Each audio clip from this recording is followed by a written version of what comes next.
Bom, boa tarde a todos. Hoje, 24 de maio de 2021, a gente está dando prosseguimento às aulas da disciplina Origem e Evolução dos Animais, tá certo? Peço permissão, então, ao uso da imagem e do som, porque essa aula será postada no YouTube, será de domínio público. Então, peço licença, quem não quiser se sentir incomodado, não tem problema, é só não aparecer a imagem nem o som, tá ok? Gostaria, antes de iniciar a aula de hoje, dizer que eu acompanhei o fórum, achei um número reduzido de texto, tá certo? Com pouca participação dos alunos, espero mais participação. Só assim eu poderei saber se vocês estão acompanhando ou não. Entretanto, os poucos resumos que eu li foram excelentes, todos muito bons, tá certo? Uns um pouco mais completo, outros um pouco menos. Participações que complementaram, e pode ser uma boa base para a mensagem principal da aula, tá certo? Então, aconselho quem não olhou, quem não leu, dê uma olhada lá, porque traz ali um bom resumo do que vem sendo falado em sala de aula, tá certo? Então, é em cima dos resumos que eu posso até planejar a próxima aula, porque eu assumo que se a maior parte dos textos tem a mensagem principal, isso significa que eu posso ir adiante ou posso salientar, voltar, reforçar algum outro aspecto que eu acho que tenha ficado não muito sólido, não muito consistente no entendimento de vocês. Nós estamos construindo aqui um entendimento sobre como agrupar os diferentes grupos animais, tá certo? E esse agrupamento, em biologia, se chama taxonomia, tá ok? E nossa taxonomia, nosso agrupamento é baseado no parentesco. Então, é uma taxonomia filogenética, que leva em consideração o filo a qual pertence o animal.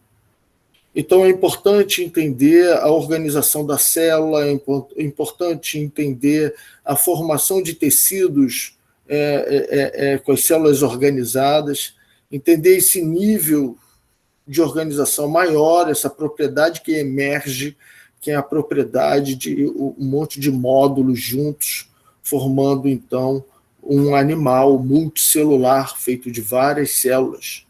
E eu gostei dos resumos, porque falou bem da importância de se comparar com coanoflagelados, ressaltaram as características importantes dos coanoflagelados que foram aproveitados nos animais, e os mais próximos seriam, então, as esponjas. Então, os primeiros animais eram esponjoformes, vamos dizer assim. Então, a gente viu, para isso, acho que o fórum foi muito bom para mostrar que já está bem sedimentado na maioria de vocês, ou dos alunos mais aplicados, pelo menos, são para esses que eu costumo dar aula, geralmente, tá certo? Então, eles mostram, esses alunos aplicados mostram, então, que entendem a importância da conversão epitélio-mesênquima, a importância da organização epitelial, tendo como função a separação do lado de dentro, do lado de fora.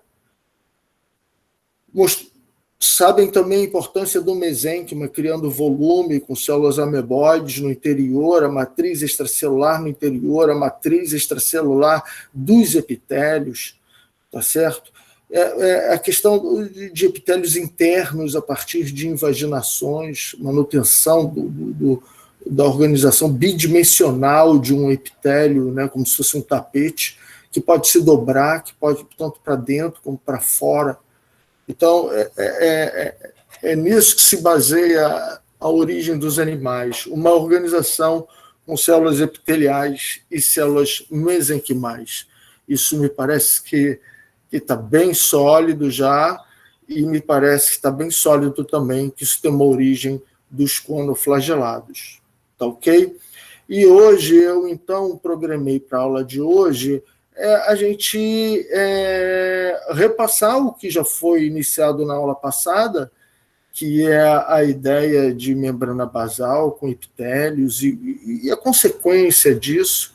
Nós iremos falar sobre alguns filos basais, como quitenófilos, como placozoas, porque isso foi falado na aula passada, mas não com imagem para que ajude na formação de um conhecimento, né, com todos esses filos basais de metazoários, de animais. Então a gente vai falar um pouquinho sobre eles, tá? Sobre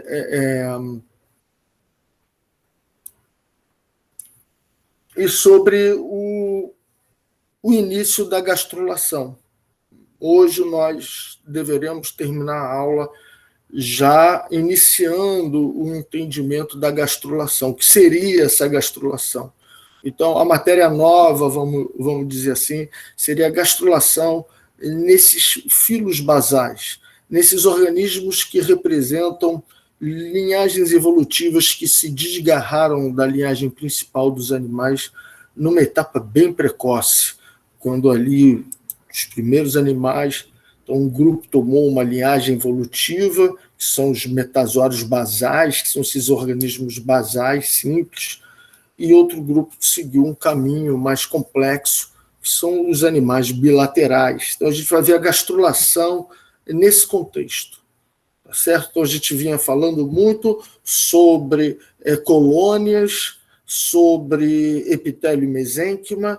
Agora a gente já vai falar sobre organização de células nos eixos embrionários. Isso é gastrulação. A gente vai terminar a aula de hoje já iniciando gastrulação. Ok? Então, antes da gente começar a aula propriamente dito, eu abro novamente a palavra para ver se alguém tem alguma dúvida, alguém com estímulo aí do que eu vim falando, surgiu algum questionamento. Então, por favor, a participação de vocês é fundamental.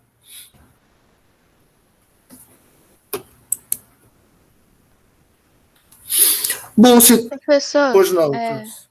Boa tarde. Boa tarde. Então, eu fiquei com uma dúvida da aula passada. Na verdade, eu não sei se é uma dúvida, enfim, não está claro na minha cabeça, que o senhor fala que a diferença entre as esponjas e os animais seria a existência de membrana basal. E aí, quando eu fui ler um pouco mais sobre isso, as esponjas, no caso, são considerados animais também, só que mais simples. Isso, então, eu ia corrigir a sua fala nesse aspecto. Ah, sim. Então, no caso, a membrana basal seria uma característica de animais que fossem mais complexos. Isso. No caso, existe até um nome específico, tá? Vamos dizer que todos os animais estariam dentro de um grupo que a gente chama de metazoários, tá? São os metazoários. Engloba todos os animais, tá ok? A partir de porífera. Agora, dentro dos metazoários, existem os eumetazoas. O que são eumetazoários? Os eumetazoas. Eu significa próprio. Então, significa que possuem características mais próprias dos animais.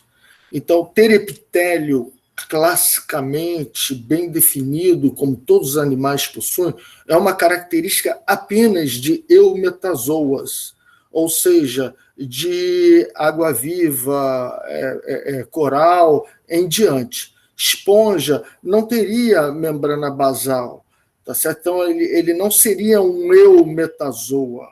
A única esponja que recentemente, depois que inventaram essa classificação toda, aí viram que não, tem um grupinho de esponja, que são as homoscleromorfas, que essas são esponjas, mas já possuem a membrana basal típica de epitélio, que só vai aparecer em eumetazoários. entendeu? Mas esponjas continua sendo um simples metazoário, mas não um eumetazoário. Entendi. Obrigada. Tá. Há quem diga, inclusive, mas não se usa mais, que esponja seria um parazoa, ou seja, para é paralelo ao metazoa. Mas hoje em dia sabe-se que esponjas são animais, não são algo ao lado dos animais, não, eles são animais, são metazoários, mas não clássicos como os eumetazoas. Então são questões apenas para os pesquisadores, os especialistas poderem se comunicar de forma rápida. Então esses conceitos, uma vez que falou eumetazoa, eu já sei. Ali já está definindo um monte de coisa, entendeu? Então, essas classificações são importantes para que os especialistas consigam conversar de maneira rápida. Assim como um médico conversa com outro médico de uma maneira tão rápida que em uma linha ele botou todo o caso clínico do paciente, a história toda dele ali, entendeu? Só com palavrinhas cheias de significado.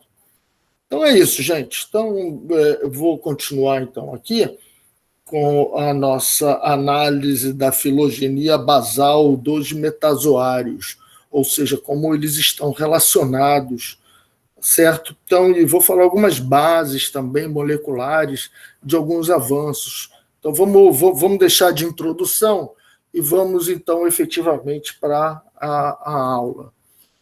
Tá? Eu vou ressaltar alguns aspectos que eu acho que poderiam ter sido melhor discutido no fórum. Então, o que eu vou falar aqui é porque eu também senti falta no fórum. Então tá todo mundo vendo a minha apresentação aí no PowerPoint, né? Sim. Sim, professor. Tá vendo aí passar, isso tudo são imagens que a gente já viu, tá certo? Da fauna ediacara, né? Com origem dos animais. Tá, e eu falei um pouquinho. Eu trouxe aqui uma imagem que eu não tinha projetado na aula passada. É um pouco da classificação de parentesco, da filogenia dos protozoários, tá certo? Em relação a fungos e animais. Então, isso aqui são todos os protozoários que existem, né, nessa árvore. Vou até botar aqui em grandão para vocês. Eu ainda não tinha mostrado isso.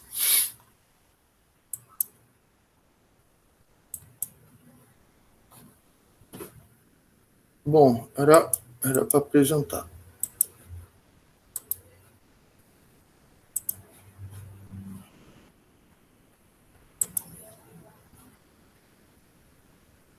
Pronto. Demora um pouco.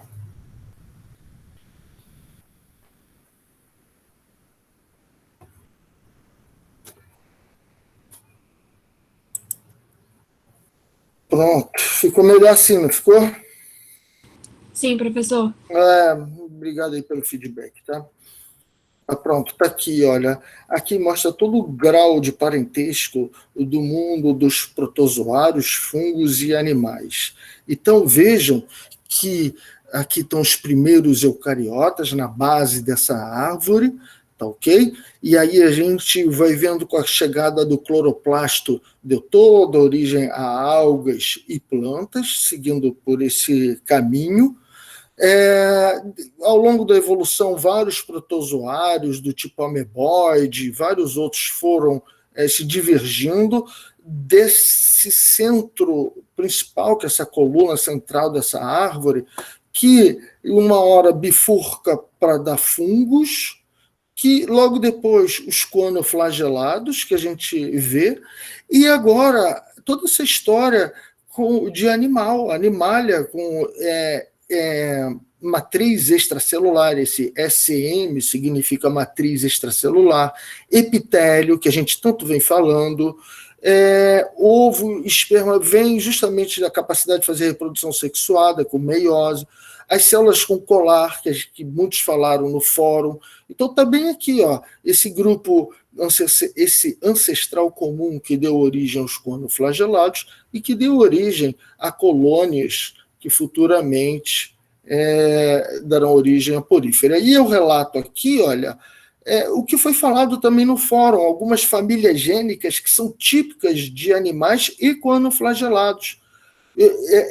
Sinalização INT só quando flagelado e animal possuem TGF, receptor de tirosina quinase, sinalização NOT delta, JAK-STAT, Hedgehog, integrinas, caderinas, isso tudo são tipos de animais, tá certo? São sinalizadores, são receptores, todos envolvidos com novidades do mundo animal, tá certo? Da multicelularidade animal. É claro que existiam genes ancestrais a esses, mas essas famílias relatadas aqui são famílias que surgiram com os animais, tá legal? Nesse ancestral comum de coanoflagelados, dando origem a colônias e assim a animais. Isso eu já falei, a riqueza no citoesqueleto, tá certo? Capacidade de formar espículas de sílica, até esponja tem, olha que diversidade que os protozoários conseguem fazer, sinalizações com navegação, eles conseguem até navegar por labirintos, formando trilhas de navegação, conversão epitélio mesênquima, ou seja, no caso aqui, flagelado ameboide. E a gente já sabe, recentemente, que até quando o flagelado faz conversão flagelado ameboide, que a gente já vem falando, o fórum falou isso muito bem, o genoma é muito semelhante, aí está outro trabalho da Nicole King, que também faz uma comparação do genoma de fungos, animais e dos coanoflagelados.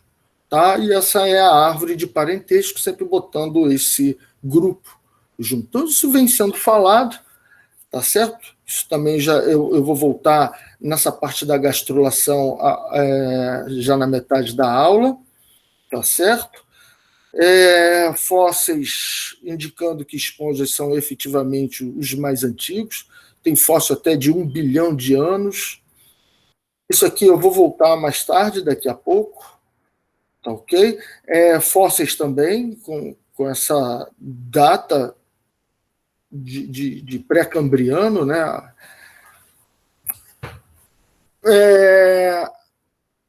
Capacidade de usar o oxigênio.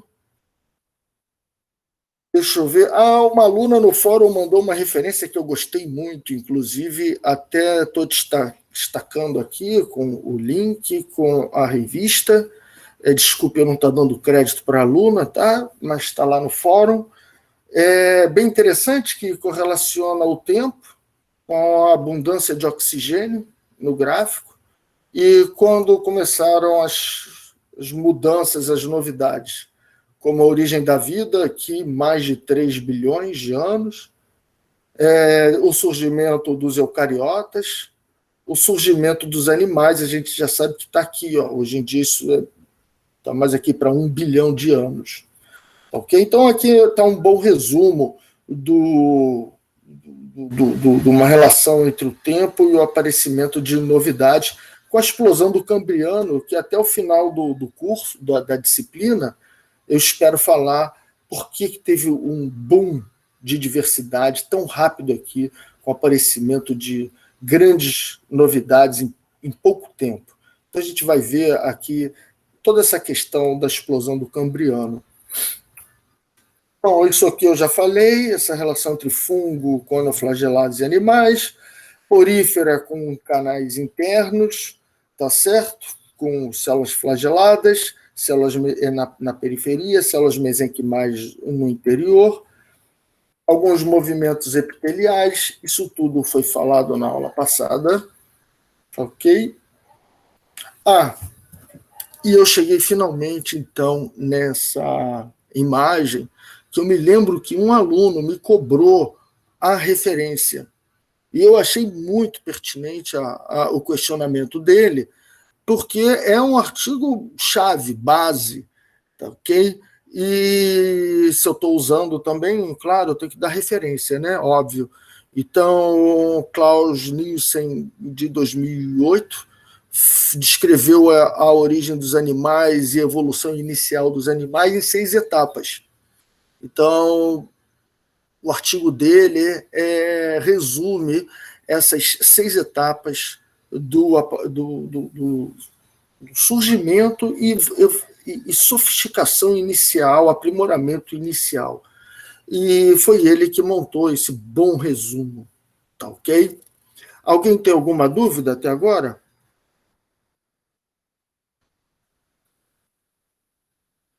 Bom, essa seria então a pequena introdução que eu fiz, repassando o que foi falado na aula passada.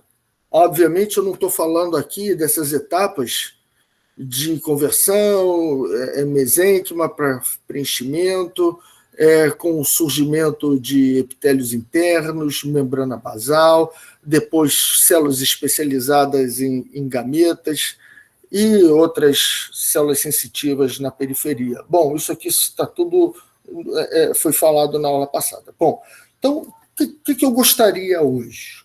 Hoje eu gostaria de focar nessa etapa aqui, olha, da evolução inicial dos animais.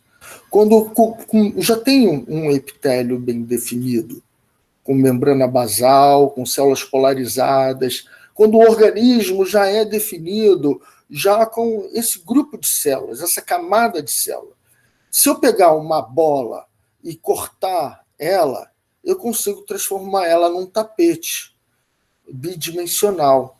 Mas esse tapete está na forma de uma bola aqui nessas larvas, tá, de organismos modernos, mas que na época eram organismos animais iniciais, tinham essa forma, a gente chama de blasteia. É a época da blasteia. Não teve o mundo do RNA com peptídeos? Pois bem, esse é o mundo da blasteia. É o mundo onde os animais mais sofisticados que tinham essa bola feita com células epiteliais, e quando aderidos ao substrato, começou a ter células mesenquimais ali dentro também. Ok? Alguma dúvida? Não, né? Tá tranquilo. Então, hoje, se a gente vai falar desse momento de formação de estruturas internas, a gente vai estar falando, a gente está preparando para falar sobre gastrulação. Gastrulação é um momento, então, que grupos de células vão colonizar o interior dessa bola bidimensional. Bola é tridimensional, bola é tridimensional, mas, na verdade, é um tapete de células.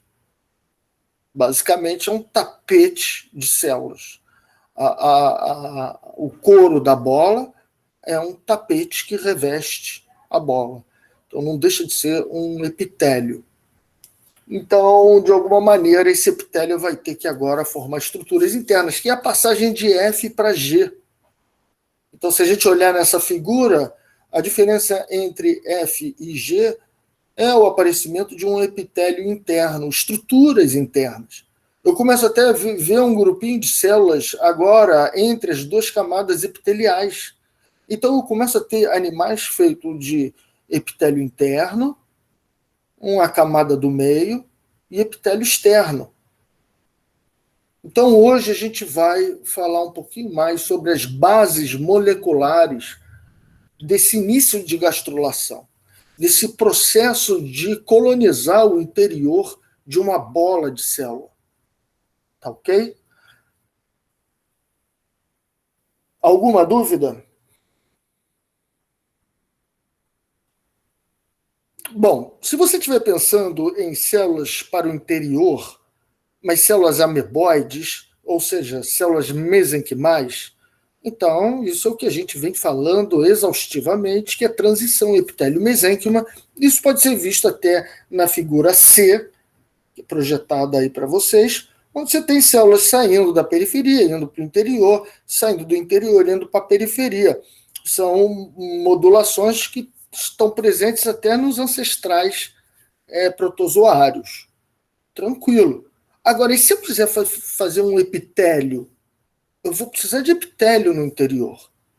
Geralmente, o epitélio do interior está envolvido com digestão, captura de alimento.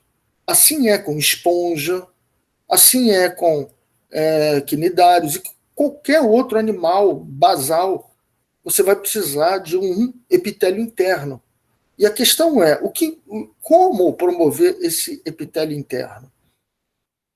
A primeira base de conhecimento que a gente precisa ter é o seguinte: se eu pegar um monte de tecido diferente, misturar as células, pegar só as células dos tecidos, eu não vou pegar músculo, eu vou pegar derme, vou pegar epiderme, vou pegar neurônio, eu vou pegar todos os tipos de células que eu posso imaginar, tá certo? E vou fazer diferentes combinações, mas só usando as células. Eu não vou pegar matriz extracelular, vou só pegar as células. Então eu desgrudo as células do tecido, separo elas numa bolinha de célula, chacoalho e deixo. Espero 2, 3 dias, e no final o que eu vou ter? As células se separaram. Elas se separaram e ficaram agrupadas de acordo com o seu grupo. Então, quem fazia músculo vai continuar grudado em células que fazem músculo. Não vai grudar com outras células de outro tipo. As que vão fazer neurônio vão ficar grudadinhas umas às outras, somente umas com as outras, e geralmente vão ficar no interior. Então, eu posso misturar células de diferentes origens que, naturalmente, sem que eu nada faça, elas vão se separar. Alguém pode me explicar por que isso?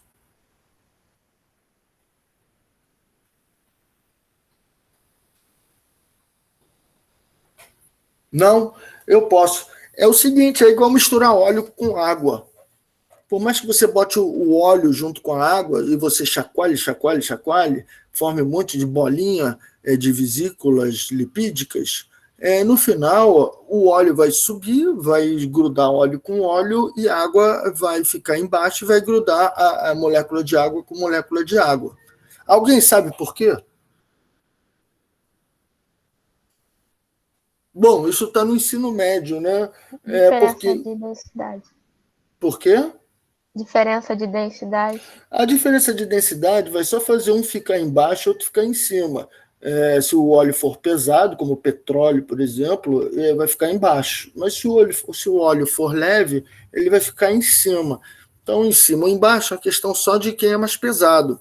Agora, por que sem eu dar energia ao sistema, naturalmente, a água se separou do lipídio?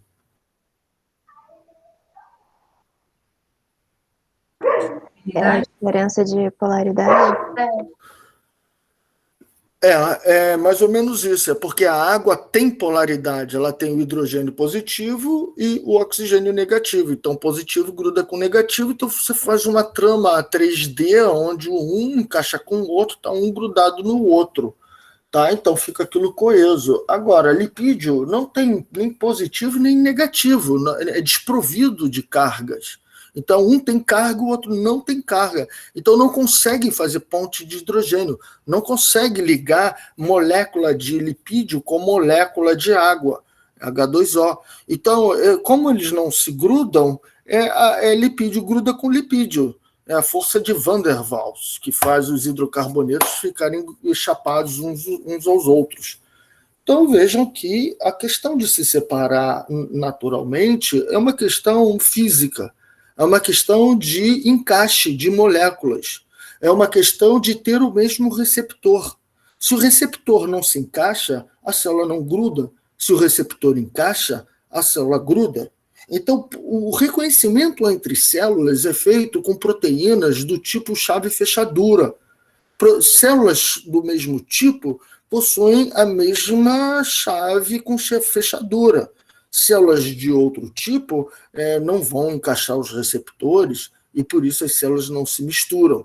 Quem vai ficar do lado de dentro, quem vai ficar do lado de fora, aí já é uma questão de força de ligação. Se liga com muita força, vai ficar para o lado de dentro, porque ninguém vai separar essas células. Agora, se elas se ligarem de uma maneira meio fraquinha, então uma célula que tiver de outro tecido grudando mais forte, vai ficar no centro e vai deixar as que grudam fraco na periferia. Mas sempre você vai estar separando no final das contas. E sempre vai ser uma questão de proteínas de adesão do mesmo tipo. Ok? Faz sentido na cabeça de vocês? Proteínas de adesão do mesmo tipo, ou seja, que com o mesmo encaixe, ou seja, que permite células grudarem umas às outras? Muito bem, então, se está tranquilo, vejam só as famílias de proteínas de membrana. Existem as caderinas, que são essas que eu estou mostrando aqui, ó, que usam cálcio para grudar de uma célula com a outra célula. Então, essa faixa aqui é a membrana de uma célula, essa outra faixa é a membrana de outra célula. Proteínas estão embebidas nessa membrana, e assim como também desse, e o encaixe das proteínas de membrana permitem duas células se ligarem. Vejam que essas proteínas de membrana estão ancoradas no citoesqueleto da célula, de forma que você tem uma perfeita amarração entre as células com essas proteínas de adesão ancoradas no citoesqueleto. Então é como se fosse uma extensão do citoesqueleto, como se uma célula tivesse amarrada na outra. Tá certo? Você pode ter caderinas, você pode ter camus, que é da família das globulinas, ou você pode ter integrinas, que aí serve geralmente para grudar na matriz extracelular. Tá? Gruda célula a célula também, mas geralmente é na matriz extracelular. Olha a laminina da membrana basal. Isso aqui é uma célula epitelial, usando integrina para grudar na laminina da membrana basal, da lâmina basal, da membrana basal. Então, o que faz uma célula grudar na outra e ficar separada da outra é uma questão de chave fechadura, de proteína de ligação que está na membrana da célula. Alguma dúvida?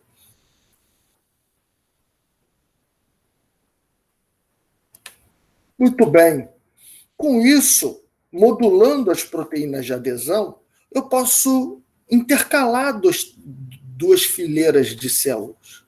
Então, você tem células vizinhas, se eu mudo a posição da proteína de adesão, eu faço as células se encaixarem e o tecido se expande.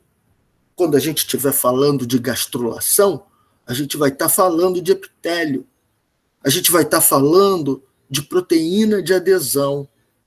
Essas caderinas e cães que eu estou falando. E a gente vai ver a intercalação de células, promovendo a expansão, tá? Como nas setas verdes dessa figura. Eu vejo até as células se arrumando de bolinhas para todas alinhadinhas, só modulando a organização das proteínas de adesão. E eu vejo as massas celulares se separando só por conta da mudança na proteína de adesão. Isso são movimentos celulares que geram morfogênese. Eu estou falando aqui da geração de forma. Bastaram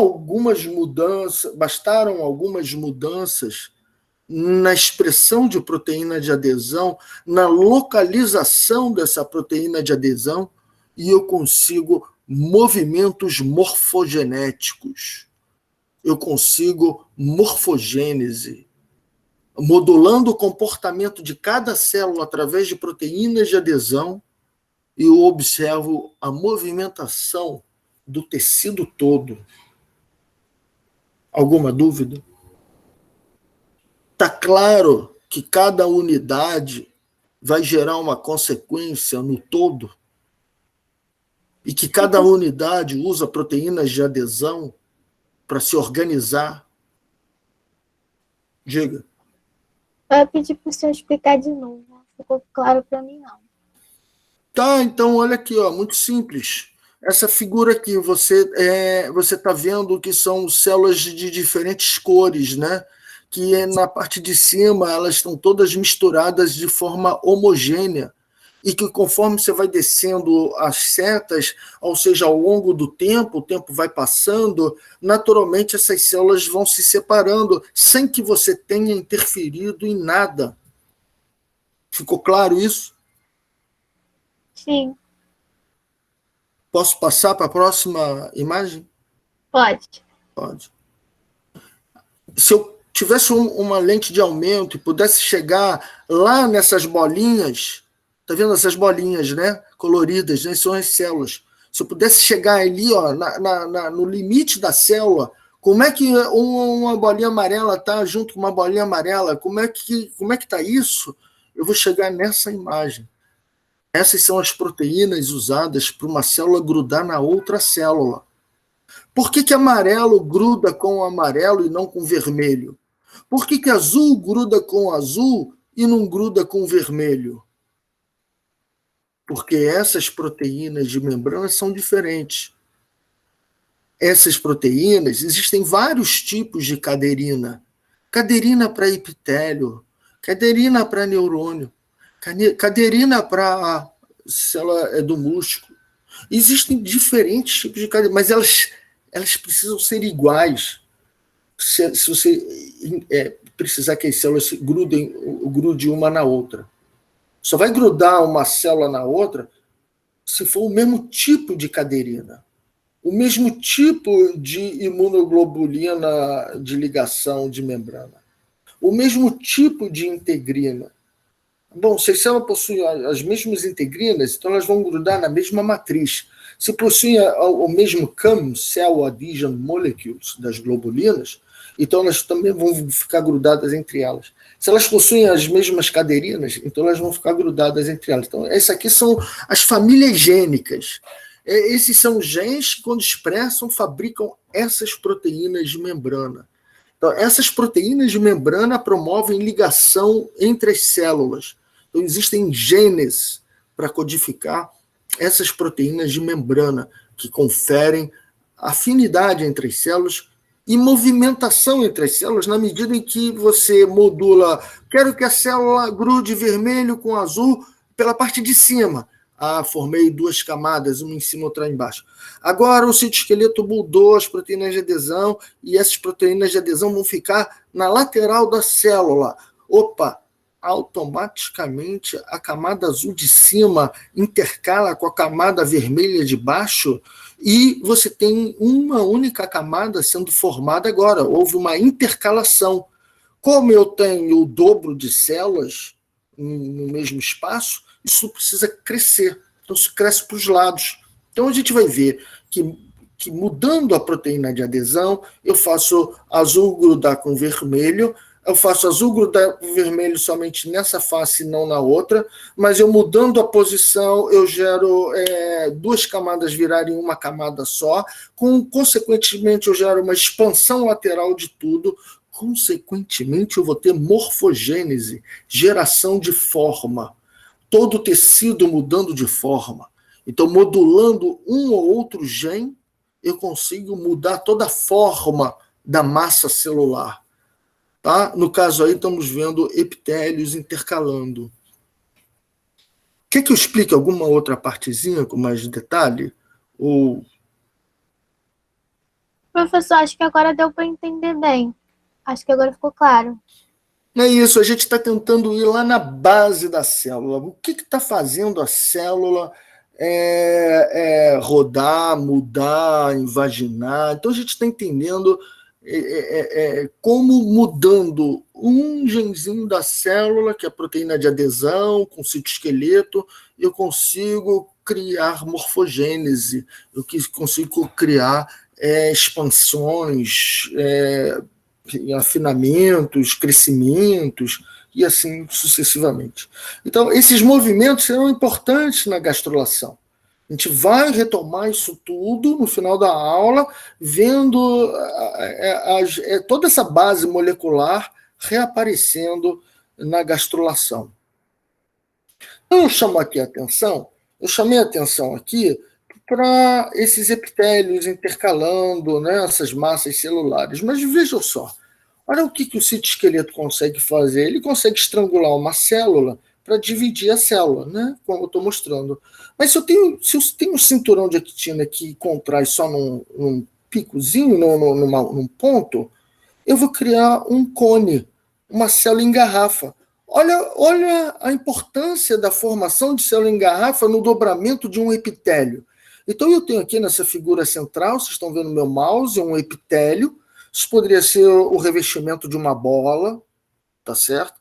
Poderia ser o disco embrionário de um mamífero. Poderia ser um tecido epitelial que inicia a gastrulação, tá certo? Olha só, a contração do cinturão de actina apical formou uma célula cônica, a gente chama a célula em forma de garrafa, e essa contração gerou um dobramento no tecido, houve uma invaginação.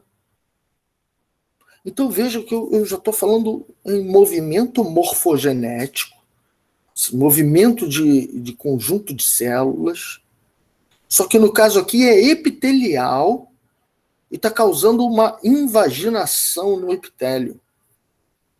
E qual é a base molecular disso? Simples. Contração do citoesqueleto no ápice da célula. Formei célula em garrafa, dobrou o tecido. Se esse tecido estiver se expandindo, ele vai criar esse dobramento, já que a célula dobrou ali. E quando você vê a alga, tem uma alga aqui, a euglena, aqui na figura A, B, C, D, E, ele tem células epiteliais dobrando, isso é alga, tá? Mas é muito semelhante a uma colônia de protozoário, bem nesse início ali da multicelularidade. Olha só como é que o tecido epitelial forma células em garrafa. Olha aqui onde eu estou mostrando a contração da actina de células, e isso causa um dobramento do epitélio, e todo o epitélio vira do avesso. Eu tenho essa bola virando do avesso. Isso é um movimento epitelial causado por essa contração do citoesqueleto, vai fazendo isso progressivamente e vai causando o dobramento. Tá certo? Então eu estou mostrando aí essas bases moleculares. Isso tudo tem gene para fazer isso tudo. Tem gene de actina, gene de miosina, isso tem gene de proteína de adesão, tá tudo aí que já existia em protozoários, mas agora nesse contexto multicelular, causando morfogênese. Ok? Alguma dúvida?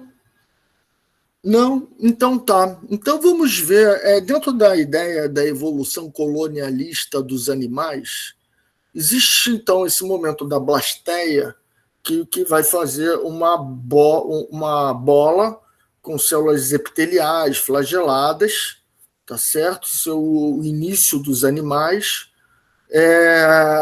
Pode ter células no interior, e essas mas é importante ter epitélio no interior. E esse conjunto de figuras mostra a formação de um epitélio interior. Para isso, o tecido epitelial de revestimento dessa blasteia tem um momento de invaginação, um momento onde esse epitélio se dobra. Aqui você pode imaginar células em garrafa, você pode imaginar a matriz extracelular inchando com água na medida em que é produzido essa proteoglicano, é rico em carboidrato, que incha d'água, igual maisena, igual molho branco de maisena. Você bota a maisena para engrossar o caldo, então é amido, é cheio de carboidrato. Enche d'água e incha, faz aquele coloide. Muito bem, isso causa um dobramento no epitélio junto com as células em garrafa. Na figura de baixo, está mostrando o início de uma gastrulação, então, e um final da gastrulação. Então, no início, você tem isso mesmo, as células em garrafa, essa invaginação do epitélio. Mas depois a gente começa a ver um processo de intercalação. E as células vão fazendo toda essa invaginação crescer, simplesmente intercalando. Aqueles movimentos que eu falei, mudou a posição da proteína de adesão, fez as células se intercalarem. Então, isso cria agora um prolongamento para o interior, aumenta essa invaginação, contribui para continuar, para progredir. Isso pode ser visto comparando o diâmetro aqui, olha. com esse diâmetro, eu tenho essa quantidade de células aqui. Se eu diminuir o diâmetro, significa que essas células agora estão intercalando e estão empurrando essa massa de célula para cima. Então, se está afinando, isso empurra igual a massa de modelar. Se as células estão afinando, empurra as células restantes para cima e toda essa invaginação progride. Isso lembra, então, uma água-viva, isso lembra um coral, onde você tem um orifício por onde o animal se alimenta. Nesse saco interno, sem fundo, sem conexão posterior, é feita toda a digestão, e após a digestão, o que não é aproveitado é expelido pelo mesmo local por onde entrou.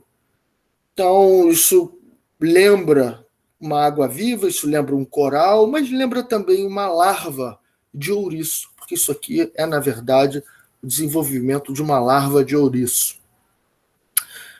Mas, como eu venho falando, a gente se utiliza de observações de organismos modernos, vendo as etapas dele, para entender como foi a evolução dos animais. Tá legal? Alguma dúvida até agora? Professor, eu não entendi o que é uma blasteia. Tá. Então, blasteia seria esse momento onde, na época da origem dos animais, tá certo? O que existia de mais sofisticado era esse conjunto de células epiteliais na periferia e algumas células aqui no interior, mesenquimais, mas nunca um tecido epitelial aqui dentro. A novidade de um tecido epitelial agora no interior, isso só pôde acontecer na próxima etapa da evolução, que predominavam agora animais do tipo gastreia, ou seja, animais que tinham uma organização celular do seu corpo envolvendo um epitélio interno. Então, esse epitélio interno representa a possibilidade de invaginar através de um polo. Então, num polo houve invaginação. Então, quando isso começou a aparecer no mundo, na Terra, essa forma de organizar o corpo a partir de uma bola cujo epitélio invagina, esse momento onde isso foi a novidade, o que tinha de mais moderno na época, essa era a época da gastreia. Então, existia o mundo da protocélula, onde a protocélula era o que tinha de mais sofisticado. Depois surgiu o Luca, que na época era o que tinha de mais sofisticado. Aí surgiram os eucariotas, que na época era o que tinha de mais complexo. Agora, nós já temos colônias de protozoários, colônias de protozoários que formaram um primeiro animal, que a gente chama de blasteia. Por quê? Porque parece uma blástula, parece uma massa de célula, oca ou não, mas contendo o epitélio só do lado de fora. E depois da fase da blasteia, houve uma época na evolução dos animais, onde epitélios internos começaram a aparecer. E por isso a gente chama essas novidades como a época da gastreia, a época onde você já tem uma organização do corpo envolvendo invaginação e epitélios internos. Ok? Ok, obrigada. Tá, muito obrigado, tá, pela sua pergunta. A sua pergunta é muito pertinente e é muito importante você fazer essa pergunta, porque isso não é ensinado no ensino médio, imagino eu. Vocês não terão outra oportunidade de conversar sobre essa embriologia comparada a nível de evolução dos animais, tá legal? E eu espero que essa aula sirva de base para todo o entendimento da organização multicelular animal. E essa aula vai servir muito para as aulas de biologia celular, embriologia, histologia, tá certo? Essa eu acho que é uma parte que pode fazer tudo fazer sentido. Você vai conseguir amarrar todos os conhecimentos de diferentes disciplinas com essa base histórica evolutiva que eu estou dando para vocês.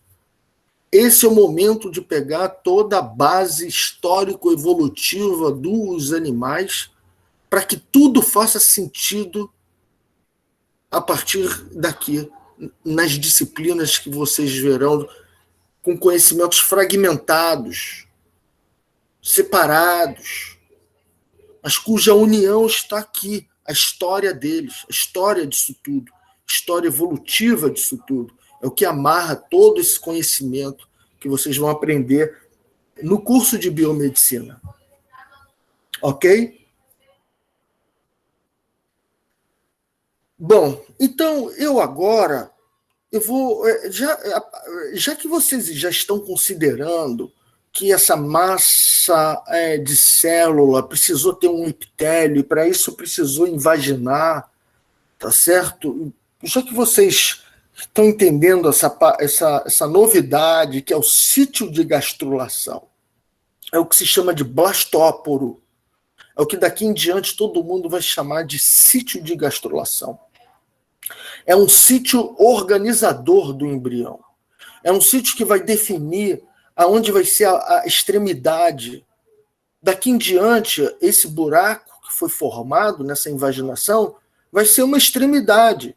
E o outro buraco que vai aparecer vai ser a outra extremidade. Toda forma de vida a partir daqui, animal, vai ser baseado nessa gastreia, onde o polo de gastrulação é o blastóporo, é por onde iniciou, daqui em diante esse vai ser o blastóporo, o sítio que iniciou a formação de tecidos internos para larva definitivos agora. E você vai ver que isso organiza o embrião, daí isso vai ser um polo. Toda a base de evolução dos animais vai ser em função desse eixo oral a boral.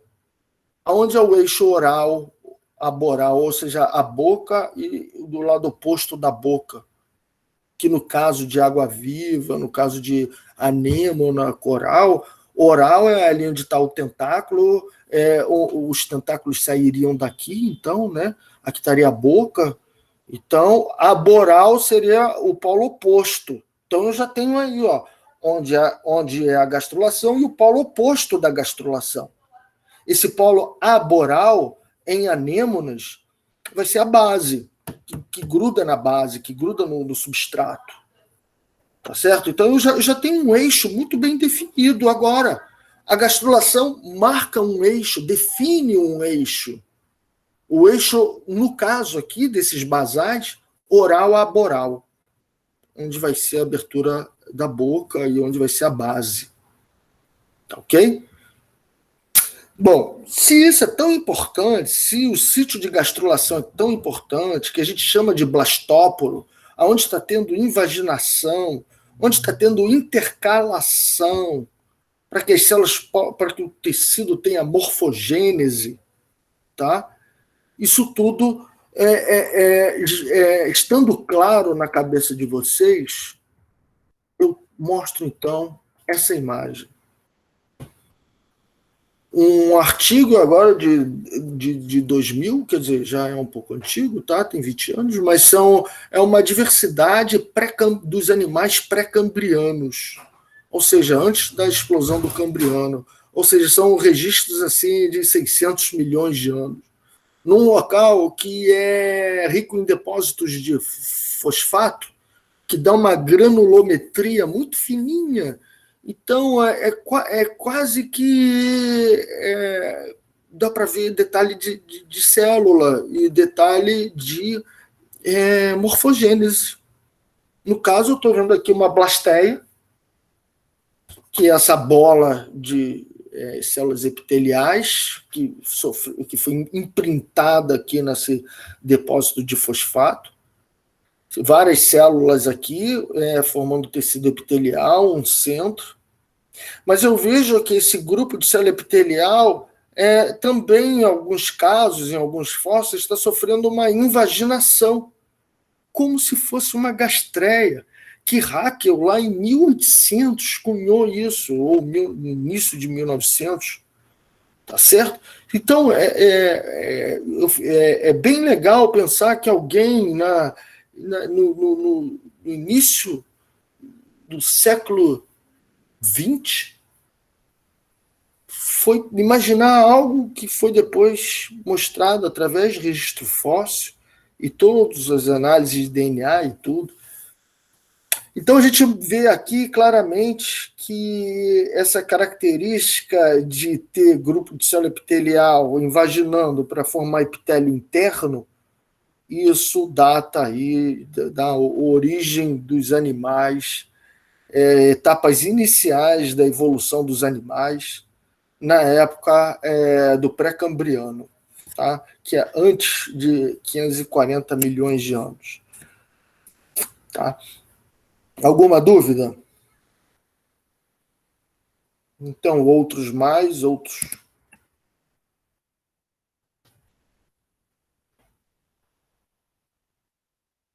Tá vendo? Você tem organismos multicelulares já com 600 milhões.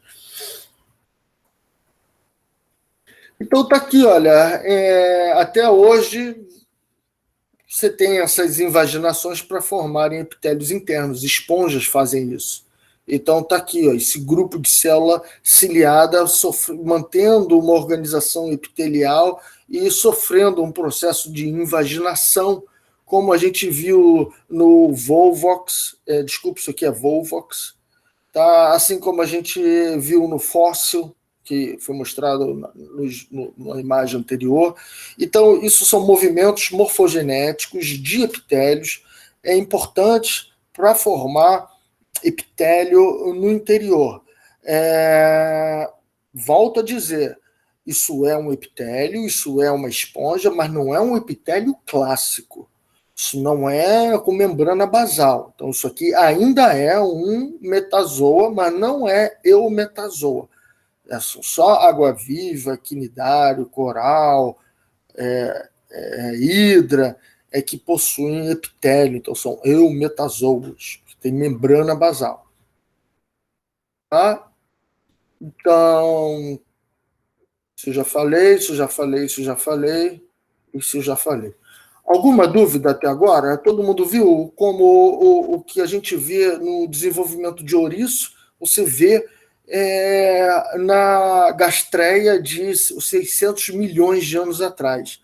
Então, isso que precisa para fazer a larva do ouriço, algo básico de organizar o corpo de uma larva de ouriço, tá certo? Você já vê semelhança a 800 milhões de anos atrás, entre 600 e 1 bilhão de anos atrás. Tá ok? Estão convencidos?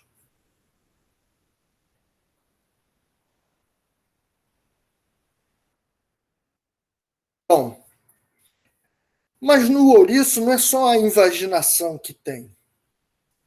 Com certeza, tem invaginação. Eu vejo lá, ó, segue o mouse, que você vai ver um monte de célula epitelial, né, nessa bola, que é uma blástula, tá, do ouriço, um invertebrado. E você vê que uma invaginação, olha lá o tecido epitelial invaginando, assim como nessa figura anterior, que também é o ouriço. Mas o que eu quero dizer é que a blástula não sofre somente uma invaginação na gastrulação. Então, o blastóporo, que é esse sítio de gastrulação, ele não faz só invaginação. Ele faz invaginação, mas faz também o quê? Conversão epitélio-mesênquima. Olha aqui, ó, um desenho bonito de conversão epitélio-mesênquima.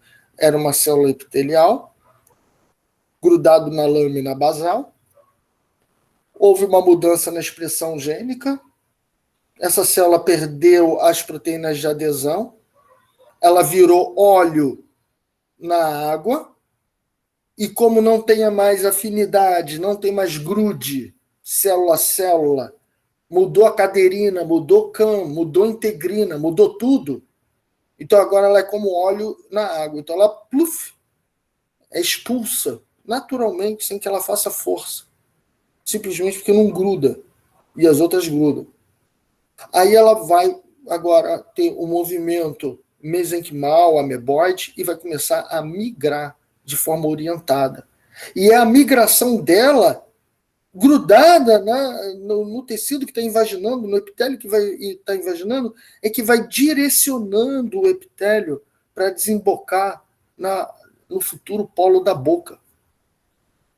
Então agora eu tenho um organismo feito de tubo dentro de tubo. Então, assim como em anemo, na água-viva, coral, todos esses bichos, eu estou refazendo a mesma organização do corpo aqui. É sempre assim. Uma bola, uma invaginação, uma ingressão, células vão migrando de maneira orientada, isso até protozoário faz, vão direcionando o invaginado, o epitélio interno, para até o polo oposto, que vai desembocar na boca, que vai ser a boca da larva. Então eu tenho aí na figura de baixo todas as etapas. Células da periferia, formando epitélio. Aí uma parte ingressa, faz conversão epitélio-mesênquima, começa a migrar para formar músculo e osso dessa larva, ou espículas, né? O tecido do blastóporo, o epitélio do blastóporo, vai sofrer invaginação, é o sítio de gastrulação, para formar, então, esse tubo interno, que vai ser o tubo digestivo. E esse local do blastóporo, aqui nesse caso do ouriço, vai ser o ânus. E a boca que vai se abrir, que esse estomodeu, aqui, ó, aqui vai ser a boca. Essa boca abriu depois. Ela apareceu secundariamente. Então, quem apareceu primeiro foi o ânus e, secundariamente, apareceu a boca. Então, essa é a organização de qualquer animal que existe hoje em dia. Uma bola que células ingressam para fazer estruturas do meio, músculo, osso, isso é o mesoderma. O epitélio da extremidade invagina e vai formar um tubo interno que vai se abrir e agora eu vou ter um começo, um polo e o outro polo, 2 polos diferentes, com um tubo no meio. Pronto. Todos os animais são feitos dessa maneira, tirando o placozoa, que é um pouco à parte, mas basicamente é sempre assim. Tirando esponja também, que não quer dizer, até esponja tem isso também, mas não tem esses 3 folhetos, né? Não tem esse, mas a base é a mesma, com um sítio de gastrulação. Todos os animais, até esponja, tem um sítio de gastrulação. O momento onde a larva é formada, né? E para formar a larva, células vão ter que entrar e vão ter que colonizar o interior lá da larva. Alguma dúvida? Professor, posso pedir para o senhor explicar de novo? É porque essa parte, assim, eu acho interessante, mas eu não sei, parece meio abstrata, sabe? Sim, mas a figura, você entende a figura? A outra que o senhor estava mostrando. Essa figura, você entende essa figura? Não. A figura de cima, essa sequência A, B, C, D e E, você entende que uma célula estava formando um tapete bidimensional e que agora ela desgrudou e é como se fosse uma célula ameboide escorrendo em cima do tapete? Dá para ver. Dá para ver. E você sabe por que, que ela se comportou dessa maneira? Não. Porque ela perdeu afinidade com as do lado. Porque ela mudou a proteína de adesão. Porque ela é como óleo na água. Mas por que isso acontece, professor? Por que... Porque ela estava expressando o gene ABC. Se ela mudar para o gene D, E e F, ela agora vai ter outros componentes, não só no citoplasma, mas na membrana. Então, se eu tinha uma proteína que permitia grudar na minha vizinha e agora eu não tenho mais essa proteína, significa que eu não grudo mais na vizinha.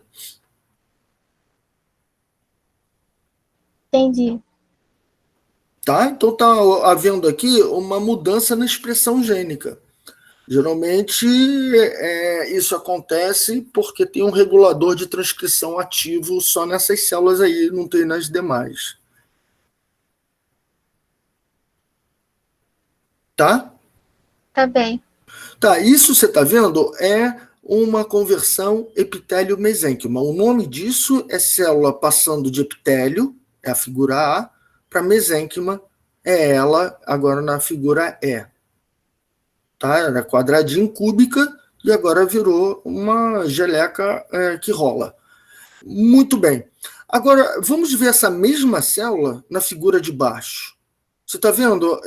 Elas se chamam mesênquima primário. Primário porque são as primeiras. Mesênquima porque são células mesenquimais. Então, são as primeiras células mesenquimais. É o nome delas. Tá? Entendi. E para onde elas foram parar?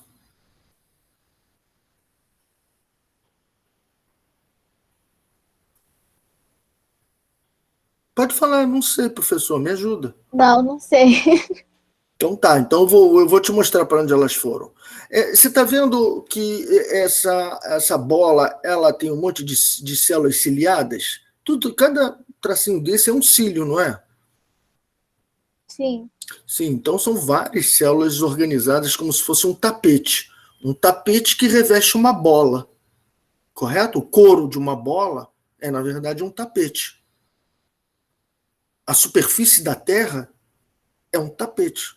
Só que ela está revestindo uma bola. Então é um tapete que, para você deixar ele bidimensional, você vai ter que fazer igual um mapa. Vai ter que sair cortando o mapa para ele ficar esticado reto. Aqui, na verdade, ele está revestindo uma bola, esse epitélio.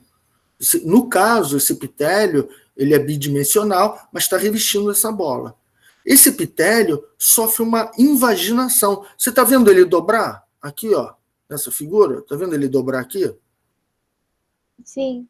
Então, tudo que eu falei dessa figura está valendo. Aqui, ó, olha ele dobrando, olha ele dobrando, olha ele dobrando aqui. Olha ele dobrando aqui no início. Olha como é que ele é largo. Mas conforme ele afina, as células são empurradas para cima. Então, você concorda que essa bola de futebol invaginou? Está murcha?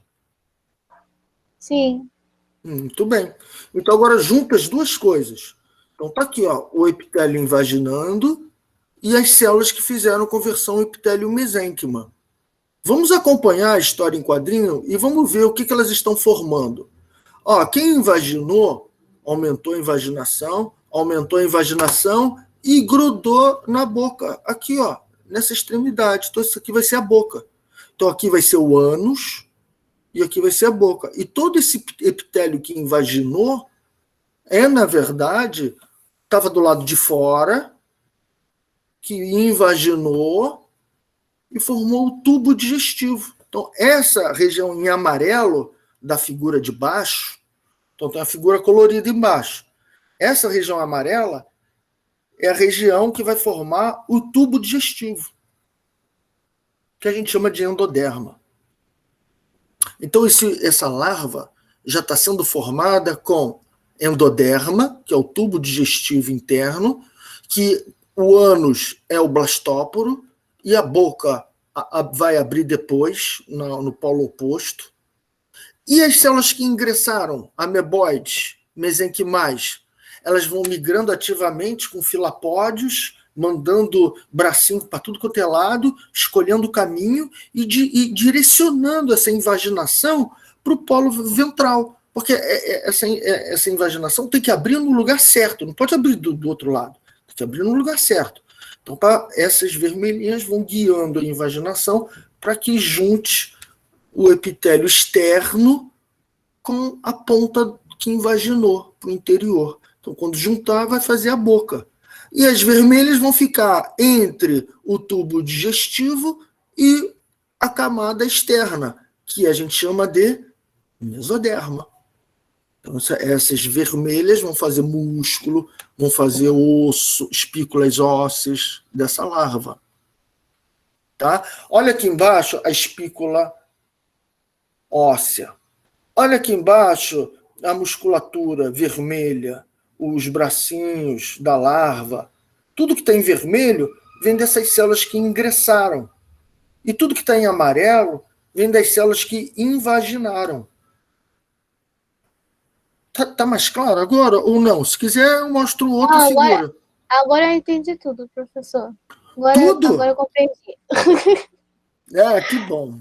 Quero ver no fórum. Obrigada. Hein? Quero ver no fórum, hein? Vou tentar.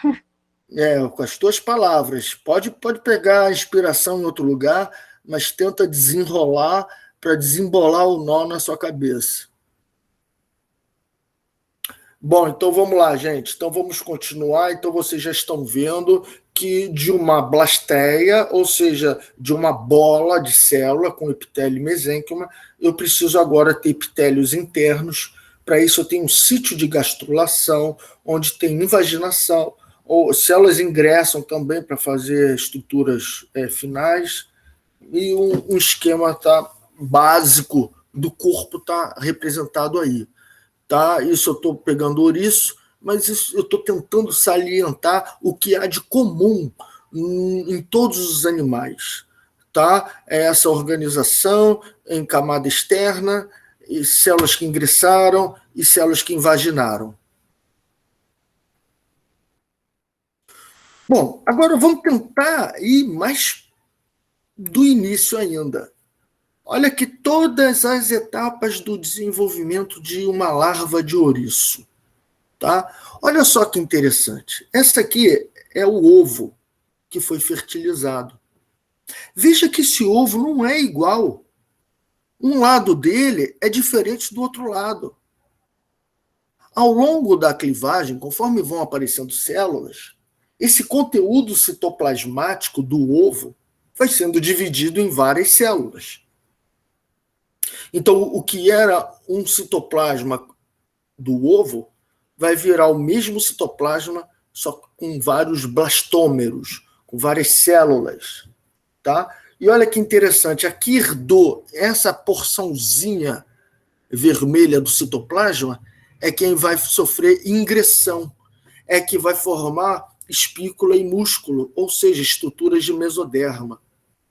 As células que herdaram o citoplasma azul, essas células vão sofrer invaginação e serão, então, a futuro tubo digestivo. Olha a boca se abrindo depois. Olha aqui como a vermelhinha ajudou o local onde tem que abrir a boca.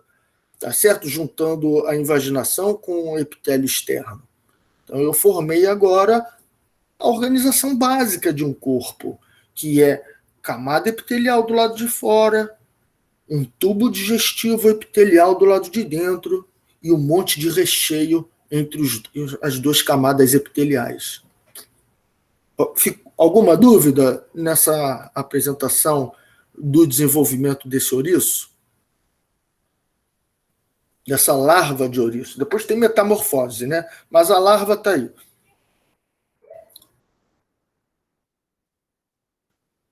Bom. Tudo certo, professor. Então tá. Deixa eu só ver aqui.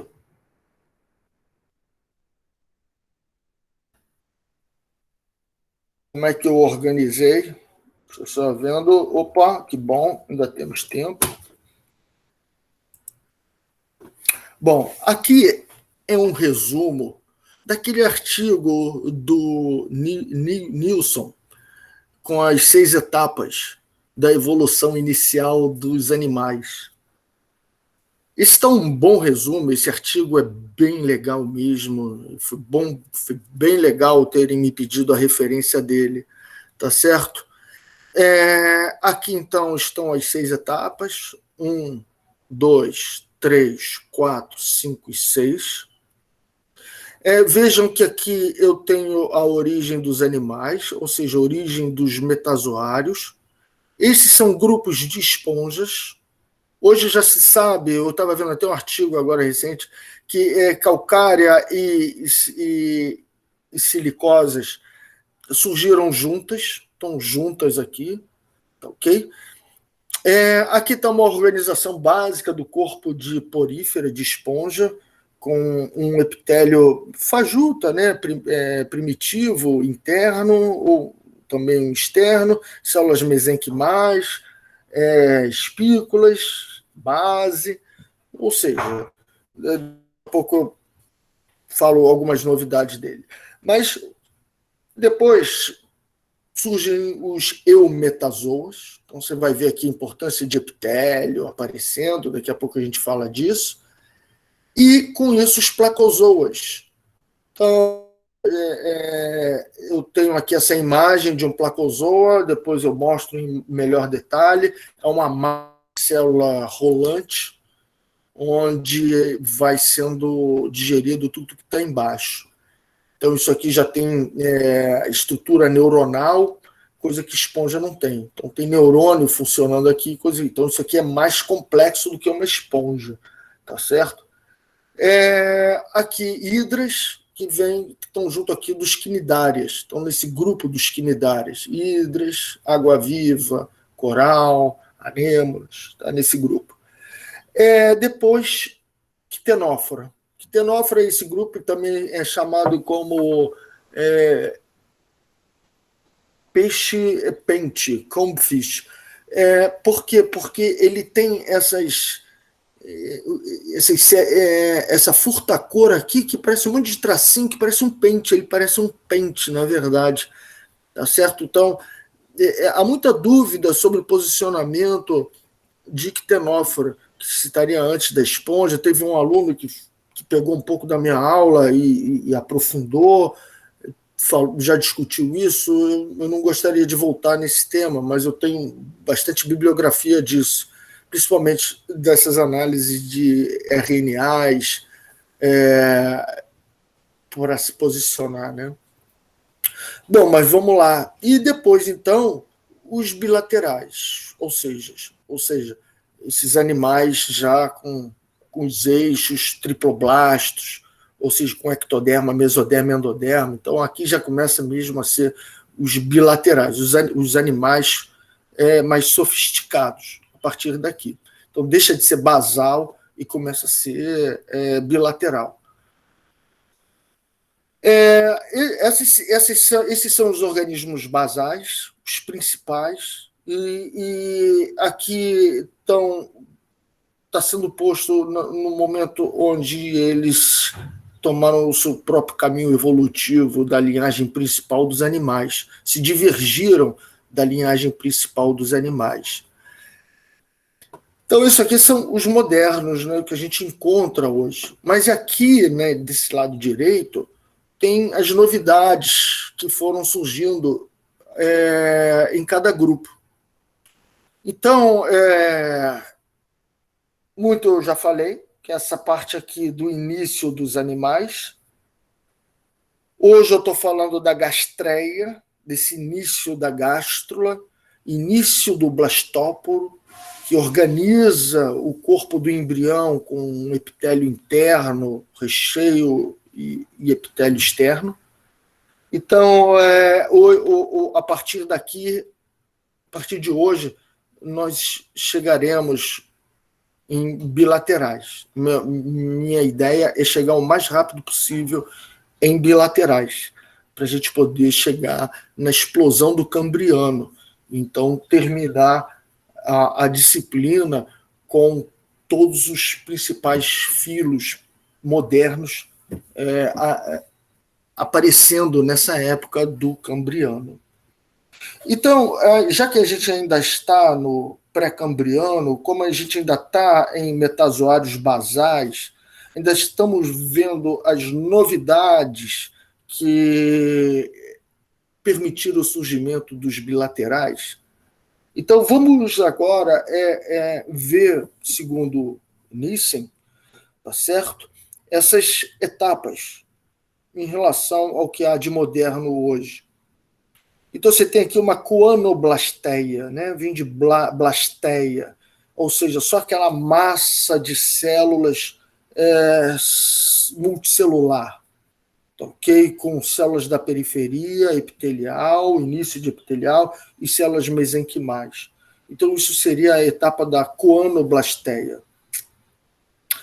Então, você teria já nessa fase algumas células especializadas, sensoriais, isso é comum nas esponjas, tá?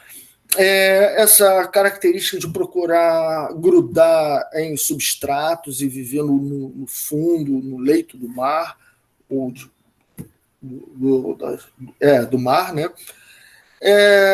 Com larvas já sentindo a luz, fugindo da luz, bastou apenas fugir da luz, direcionar o batimento do cílio em função da posição dos receptores de luz, e que são apenas moléculas que são quebradas com a luz, isso sinaliza, isso modula o batimento do citoesqueleto. Então, existem corantes bem na base da origem do aparelho sensor de fótons, tá certo? Opsinas, tá? É uma dessas moléculas extremamente conservadas que sentem a luz e causam sinalização dentro da célula. A gente tem as homoscleromorfas aparecendo aqui, olha, já iniciando o colágeno 4, que é típico de membrana basal, só a homoscleromorfa possui colágeno 4, as outras não possuem esse colágeno típico de membrana basal. Tá? Então você já começa uma organização aqui com junções celulares, epitélios mais definidos. Bom, início agora de eixos, ou seja, um blastóporo, como eu disse, dizendo centro de gastrulação, que define onde vai ser oral ou aboral, tá certo? Com a definição de um tubo digestivo, archenteron, justamente essa esse tubo digestivo primitivo, esse local de invaginação, esse tecido epitelial da periferia que forma um epitélio interno. Isso se chama archenteron, que é o tubo digestivo primitivo de uma larva.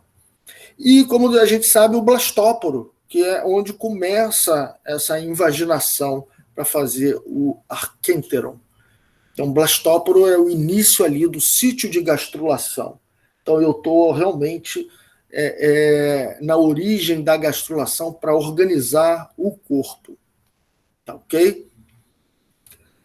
Muito bem. Agora, veja só. Ele fala aqui larva neotênica. Alguém sabe definir o que é uma larva neotênica?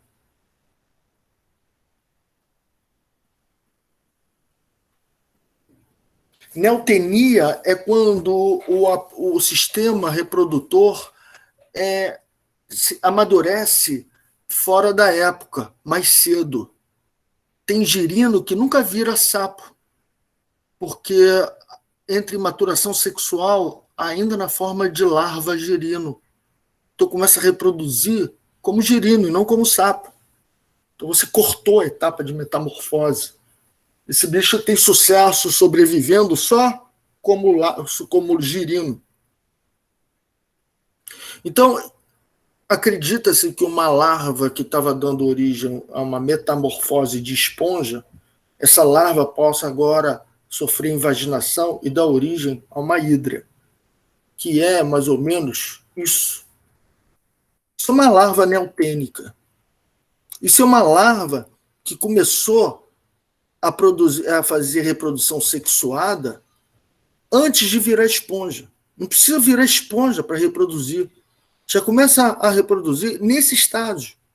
Ou seja, se eu tenho células epiteliais, para depois isso aqui invaginar e começar a reproduzir sem precisar virar esponja, vai virar um novo filo, uma nova forma de organizar o corpo. Então, Nissen já previu isso em 2008, né? Que esse artigo é de 2008, a gente já viu. E está lá aqui, ó, a larva neutênica de uma homoscleromorfa sem, então, um coanócito. Então, a diferença é que não teria esse coanócito, não teria metamorfose para fazer coanócito, se organizaria na forma de uma hidra. Depois a gente vê o aparecimento de um sistema nervoso. Um sistema nervoso que envolve sinapse, que envolve células sensitivas, órgãos apicais, um epitélio muito mais bem definido, com membrana basal. Então, isso é o que a gente chama de neurogastreia, ou seja, é quando esse corpo tubular com tubo interno, epitélio interno, isso tem um sistema nervoso e tem movimentação, tem contração, tem captura, tudo promovido por um sistema nervoso mais requintado. Então, uma gastreia com sistema nervoso, a gente chama de neurogastreia, porque já é uma etapa adiante. Veja que aí aparecem os quinidários, que é água-viva, coral, que tem sistema nervoso, tá certo? Aí depois, com o aparecimento de mesoderma, musculatura, tudo, estruturas espermatozoide com acrosoma, modulador de neurônio com acetilcolina, isso tudo são características mais sofisticadas que vão aparecer agora com os quitenóforos, que são esses peixes pente que vocês estão vendo aqui. Certo? Alguma dúvida?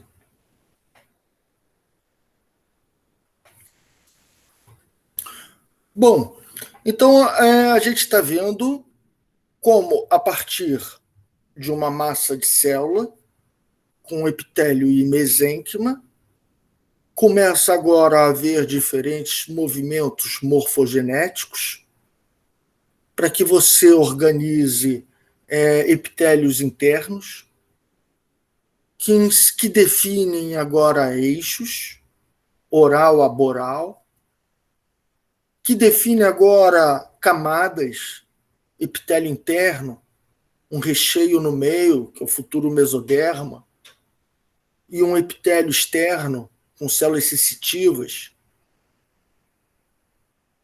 com o posterior surgimento agora de um epitélio definido, surge bem estruturado, surge então neurônios, então até a neurogastreia. Então a gente vai ver depois os primeiros bilaterais, em outras aulas. Então a gente vai ficar aqui por enquanto, a gente começou na etapa 1, depois da prova, né? A gente começou a falar de origem dos animais, etapa 1. Depois, nessas últimas aulas, eu tenho falado da etapa 2 até a etapa 4. Ok? Muito bem. Aqui tem um outro resumo bem interessante, com origem dos animais, o Urmetazoa, primeiro metazoário, primeiro animal. Filos basais como porífera, quitenóforo. Aqui já posicionando o quitenóforo tão basal quanto poríferas. Veja que não há consenso, nisso ele está botando o quitenóforo aqui. Sempre foi um grande problema onde esse grupo encaixa.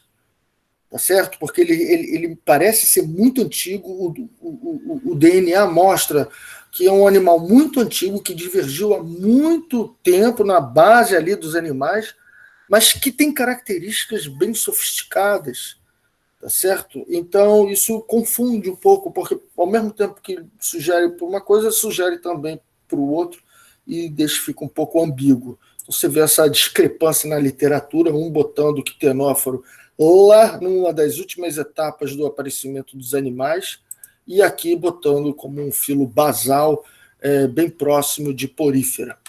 Tá legal?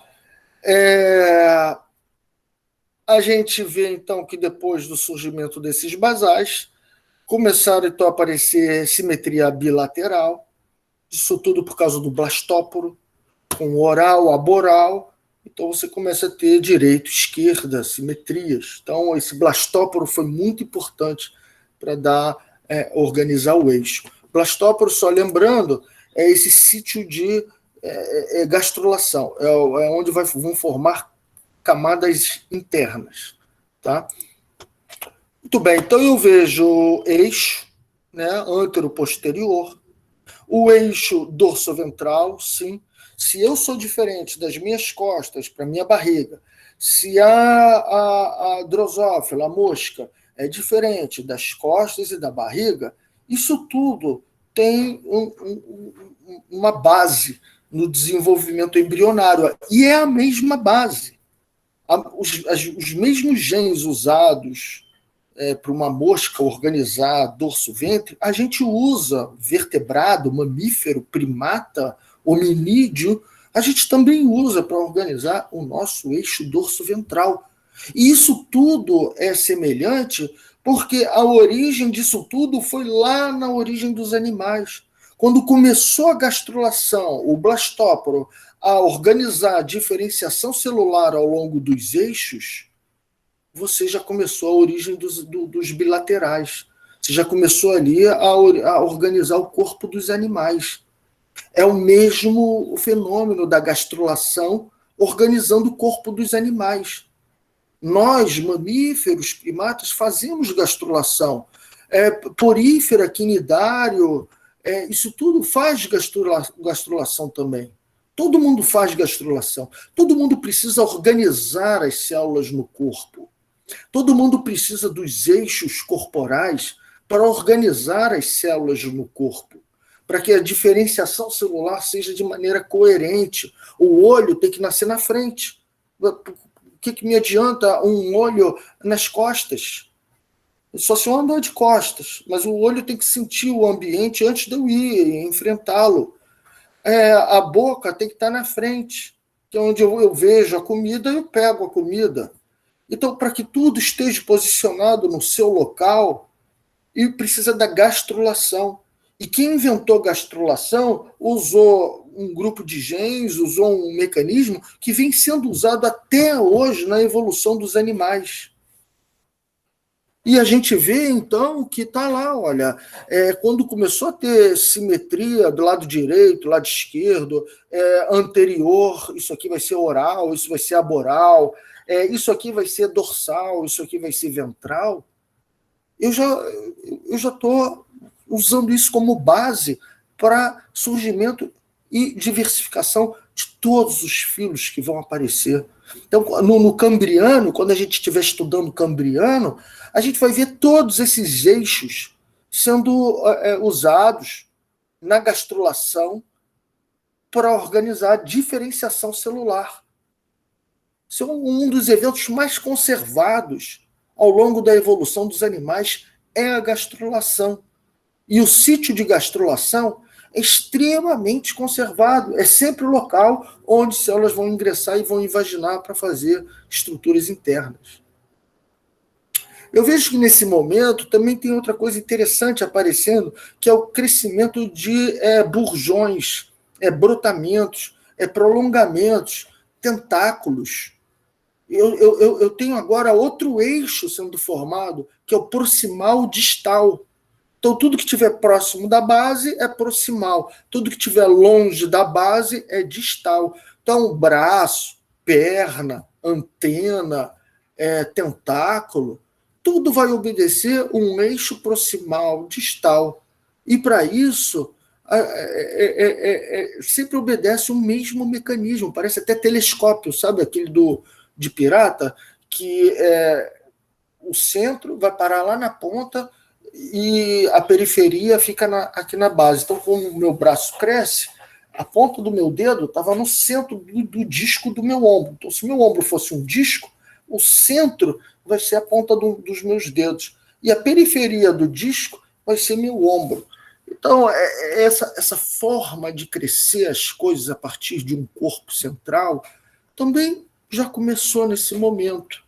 Tá certo? Isso tudo são genes que são expressos em algumas células, e esse mecanismo, esse programa, esse sisteminha feito de células expressando genes de maneira programada, esse sistema é conservado ao longo da evolução.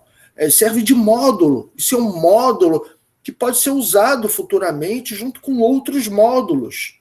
Então eu vou organizando a diferenciação celular nos eixos e uso módulos de expressão gênica para ter morfogênese, para ter gastrulação, ou seja, células ingressando, invaginando e formando o corpo.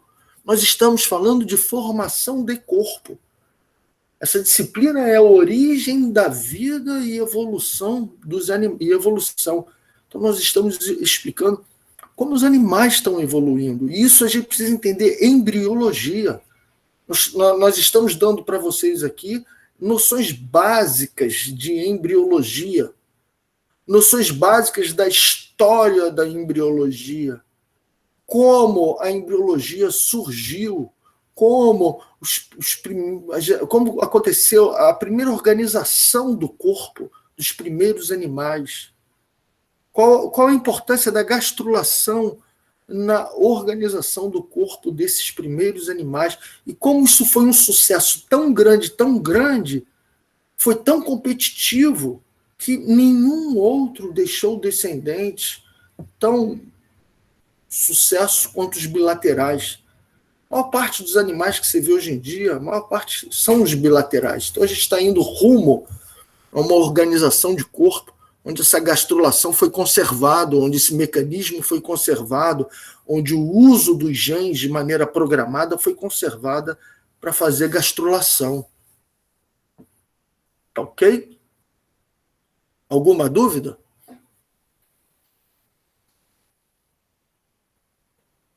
Eu pergunto, gastrulação é importante?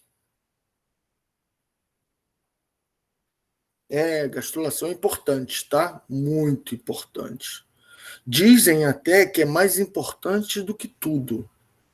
Nada teria acontecido se não fosse a gastrulação. Você só é o que você é graças à gastrulação. Seu corpo não teria se organizado se você não tivesse passado pela etapa de gastrulação. Logo, não existiria você se seu corpo não tivesse sido formado. E isso aconteceu na gastrulação. Pelo menos a etapa de organizar o corpo. De dizer onde vai ser cada coisa, cada estrutura. Organizar os eixos. Oral, aboral, dorso ventral, direito, esquerdo e interno, externo. Sim, um tubo interno revestido por outro tubo, que é o mesodermo, revestido por outro tubo, que é o ectodermo. Então a gente está indo nesse sentido. Tá? Então, na aula passada, só relembrando, então essa é a larva neotênica. Na aula passada eu falei do aparecimento do neurônio, da membrana basal. Falei que todas essas formas geométricas, coloridas, são proteínas que têm genes, obviamente, para a sinapse. Só neurônio expressa esses genes, só neurônio produz essas proteínas, expressando esses genes. Tudo que está em azul a esponja tem, tudo que está em amarelo foi inventado por equinidários, tá? Água-viva, né? Anêmonas, hidras, e tudo que está em verde é bilaterais. Então veja que neurônio surgiu só em hidra, água-viva, né? Mas o arcabouço para a sinapse já existia em esponja. Se esponja tem todos esses genes azuis, significa que ela já tem um arcabouço para a sinapse. Ela já tem todas as ferramentas necessárias para fazer sinapse. Ela tem todas as ferramentas, mas talvez não tenha organizado essas ferramentas para fazer impulso nervoso, transmissão de impulso nervoso, despolarização de célula através de sinapse. Mas as peças já estão lá, só precisa juntar tudo para virar sinapse.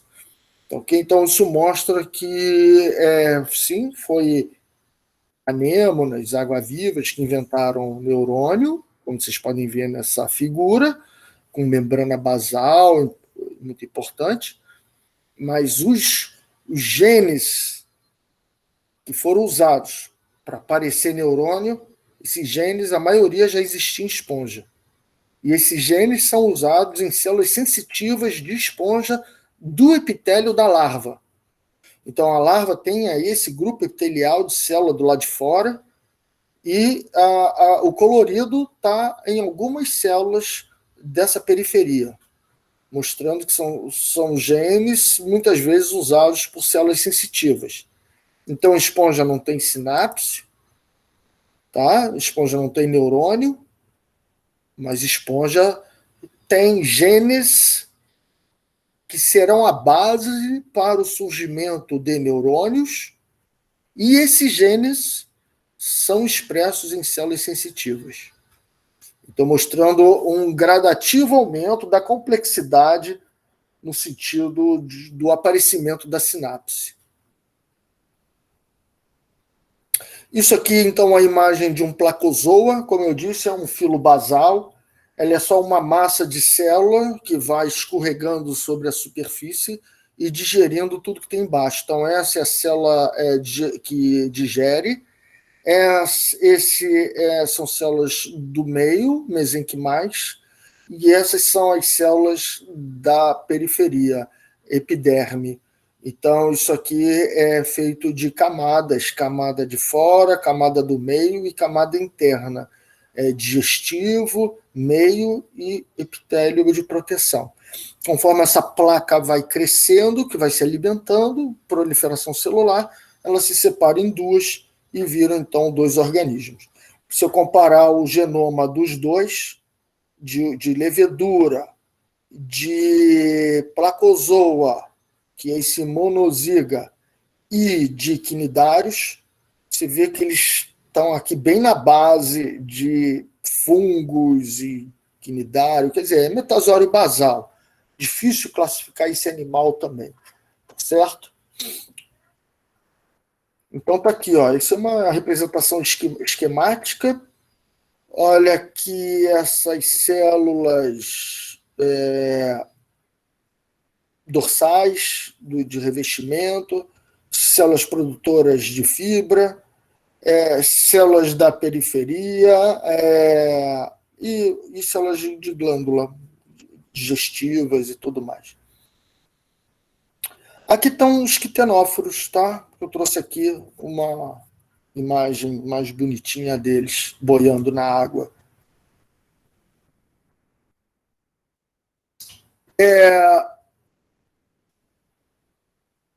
Deixa eu ver aqui.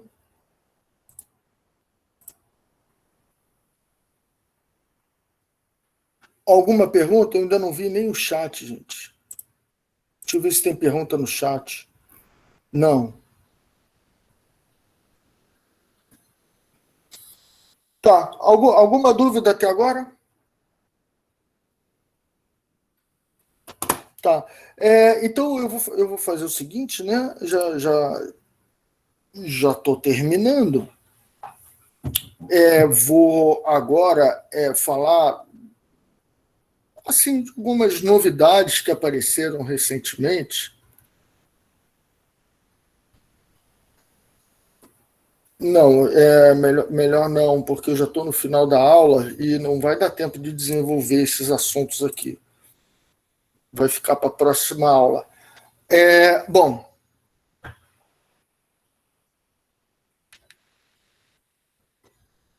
aqui eu acho preferível eu concentrar nessa imagem, porque aqui está um pouco a mesma coisa do Nissen, só que esse outro autor, Martindale, ele é muito bom.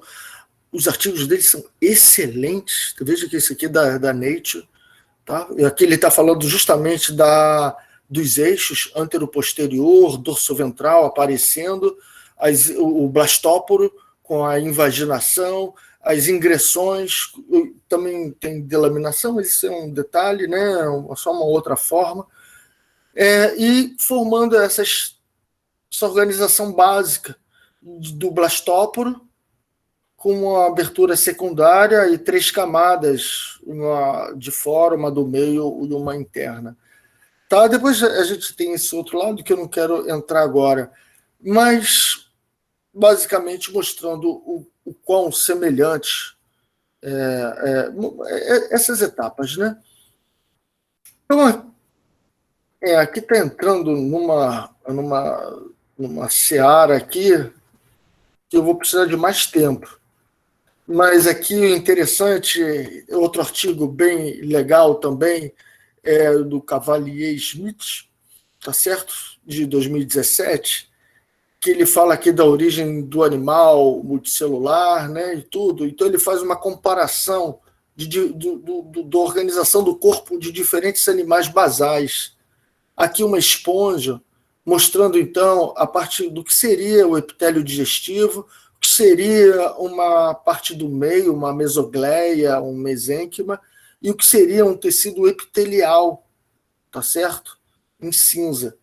Já isso em esponja, mas aqui já é uma hidra, que é água-viva, né? O coral. Então, mostrando muita semelhança com as 3 camadas, um saco que teve invaginação, tá certo? A partir de um blastóporo, num sítio de gastrulação. E depois aqui, olha, mostrando já mais adiante, com uma abertura de boca e um ânus. Quer dizer, mantém a mesma organização do corpo, mas apenas promovendo uma abertura desse canal, fazendo um canal digestivo. Tá certo? Então, isso um pouco resumindo as etapas, mostrando como é fácil passar de um filo para o outro, tá certo? Como é plausível. Aqui eu gostaria de mostrar só, eu vou ter que continuar essa aula na próxima aula, né? Mas olha só, isso aqui é uma esponja regenerando com toda a organização de epitélio e canais aquíferos, tá certo? Então, isso aqui tem um tubo aqui dentro, acho que dá para ver aqui que tem um tubo.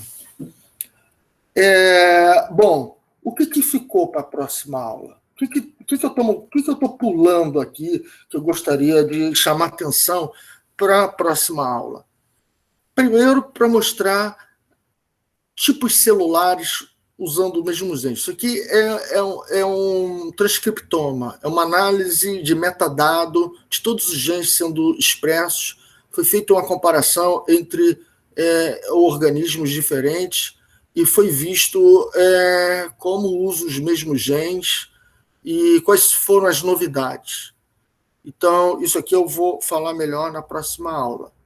Aqui está mostrando que quitenóforos, que são esses aqui, olha, quitenóforo, tem uma organização dos genes muito peculiar, muito parecido com organismos mais modernos. Então, já nesse artigo bem recente, isso aqui é do ano passado, já está botando o quitenóforo como sofisticado porque ele tem enhancers coisa que esponja não tem muito, que cnidário não tem muito. Tem promotor curto, uma série de características na organização genômica, de estrutura dos genes, que leva a posicionamento de quitenóforo bem aqui, ó, um pouco separado de esponja. Bom, vamos lá. Mas, mais uma vez, uma análise de transcriptoma. Aqui depois eu falo processo de crescimento, matriz, programas de crescimento. Então, isso vai ser importante. Para falar de eixo, porque aqui tem um eixo, aqui tem um proximal distal, aqui tem um polo de crescimento. Essa regiãozinha, essas pontinhas, é um polo de crescimento. Está cheio de célula-tronco aqui proliferando. Então, isso tem um eixo aqui, uma organização do desenvolvimento de acordo com um eixo. Esponjas, você já tem essa característica.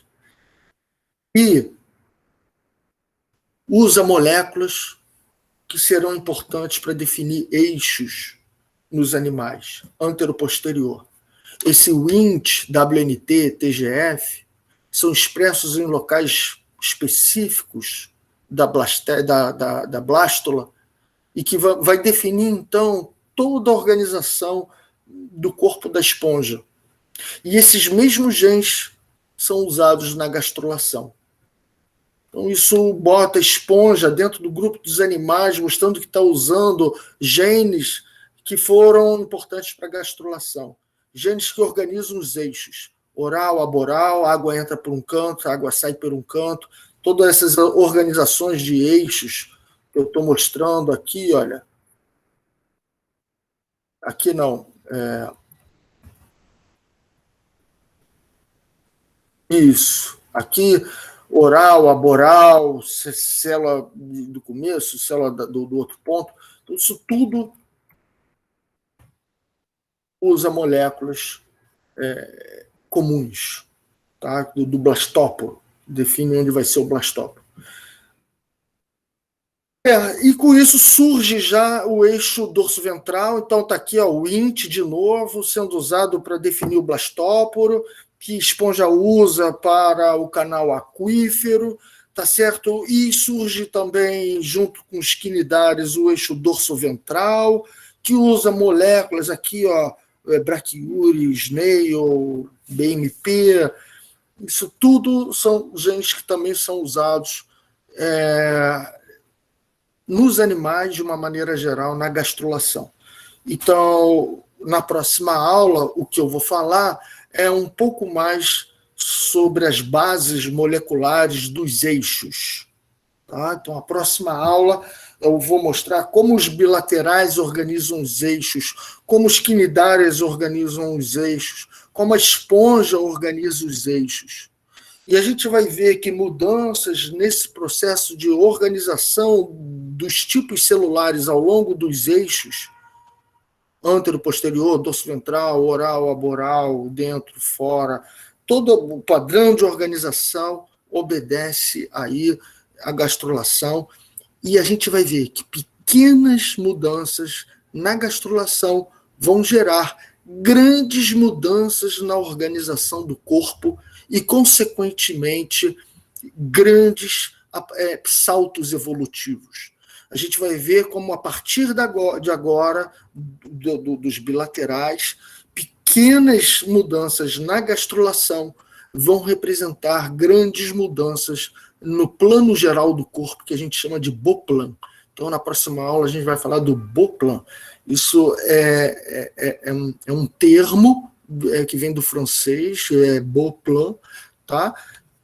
Mas que é reflexo dessa...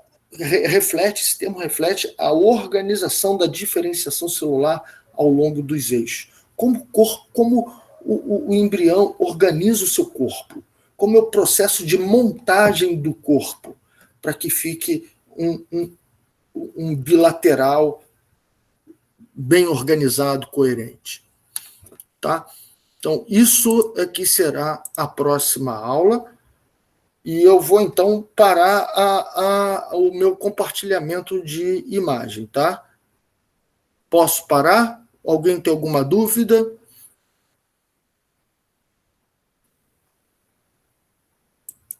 Então tá, parei. Não estou mais compartilhando. Vejo que só tenho 16 alunos. Eu espero que pelo menos eu tenha 16 postagens no fórum.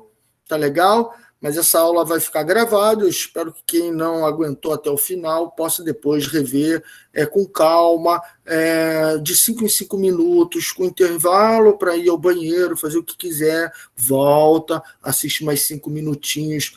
Tem uma palavra que não sabe, faz uma busca, procura, assiste novamente o vídeo, e assim vocês vão para o fórum preparados para darem uma boa contribuição e já chegar com dúvidas bem pontuais para que eu possa intervir, solucionando de forma bem pontual o conhecimento, a lacuna dentro da cabeça de vocês, tá? Então eu vou ajudar muito mais se vocês vierem com dúvidas bem definidas para mim. Se chegar e falar, professor, repete tudo aí para mim, fica muito complicado, tá? Então sugiro fortemente a olharem as aulas gravadas e perceberem aonde não conseguiu achar a resposta, fez busca, não achou, leu a participação do outro, não achou, aí vai e bota lá, professor, me ajuda aqui nessa parte, tá legal? Ok? Tá. Gente, só falando, eu estou no início da correção da prova e tenho sentido uma superficialidade muito grande, tá certo? Se continuar desse jeito, acho que a média vai ser 6. A média eu acho que está sendo ali na base de 6. Dificilmente, eu ainda não corrigi muito, mas eu ainda não consegui pegar nenhum trabalho que eu tenha falado, nossa, esse aproveitou a disciplina. Esse aqui realmente aproveitou a disciplina. Tá? Por enquanto, para mim, está assim, bem abaixo do que vocês conseguem dar.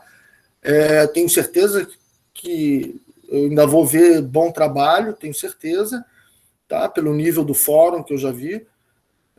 Tenho certeza que quem não fez um bom trabalho tem muito mais capacidade de fazer, apenas essa disciplina é gigantesca, enorme, e ninguém aprende a origem da vida e evolução na véspera ou 2 dias antes.